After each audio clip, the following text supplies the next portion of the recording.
Welcome back to Music Machine Mondays, the series where we're filming my favorite mechanical instruments from the Speelklok Museum in Utrecht, the Netherlands. And in this episode, we're looking at the Ulster Gavioli+Dance+Organ.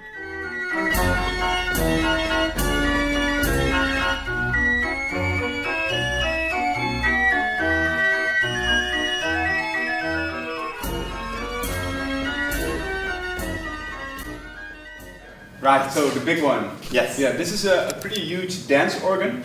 Organs like these would be in dance halls and used by people to dance to, of course. This is a pretty old one. This one is from 1902, and it was built by Mr. Gavioli, Anselmo Gavioli, and he also invented the organ book 10 years before that, in 1892. So wow. 10 years after he invented the organ book, he could already build this huge organ. Wow. The best part about this organ is that it's still in its original state. So what would happen a lot with organs like this is that they would take out organ pipes when they didn't like the sound anymore, or they would repaint it. They wouldn't even take the old paint off, they would just throw on some new paint.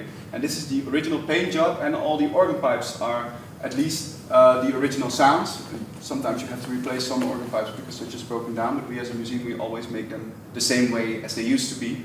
And sometimes you have to replace the leather, for instance, on the bellows. That's something you would do. So everything is 120 years old? Yeah. Yeah. Yeah, basically. Yeah. Even the music, some of the music on it is that old. Which is also really funny because the pop music from that era is really different from what we listen to nowadays. Yes. It's so old even that I have to grind it by hand. Dance organs like this were motorized pretty quick because you could make them heavier. You could make the bellow heavier, the air pump heavier, if you didn't have to grind it by hand. So that happened pretty fast. Other organs that we have, like the schuit for instance, they were never grinded by hand. You would already have them on a motor when they were built. This one I do have to grind by hand, so that's going to be a tough job because the wheel's pretty crooked too. Okay. If you would dance to an organ like this back in the days, this one was in a cafe in Belgium after it was built. You would go to the dance hall and there would be a specially reserved part in the middle of the room where you could dance, and the rest of the room was filled with chairs and tables, so you couldn't dance over there. And you first had to pay the organ grinder and he would let you in, and then he would play one song, and when the song was done, he would kick everybody out again, and you would have to pay again if you wanted to dance again. So you had to pay for every song you wanted to dance to, and they would only play very short songs, just to make sure that they could pass through as many people as possible on the night, which was smart, but also a bit greedy in a way.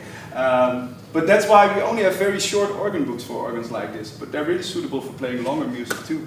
But the organ grinders didn't order those books, they only ordered very short books because of that. So it's all about the financial side. Yeah, in this case, absolutely. Yeah. They needed to make fast money with it. Yeah. And do you know, is that like this drum is the drum? Yeah, this is the drum, and here all the organ pipes are really the organ pipes. Sometimes there are fake organ pipes in organs like this, but in this case, absolutely not. It's in a way too old for that. And also the statues on it, that's also something really from that era. What they started doing later on was have the statues move. And sometimes visitors here are a bit disappointed that the statues on this one don't move, but I'm like, yeah, but it's from 1902, what do you expect?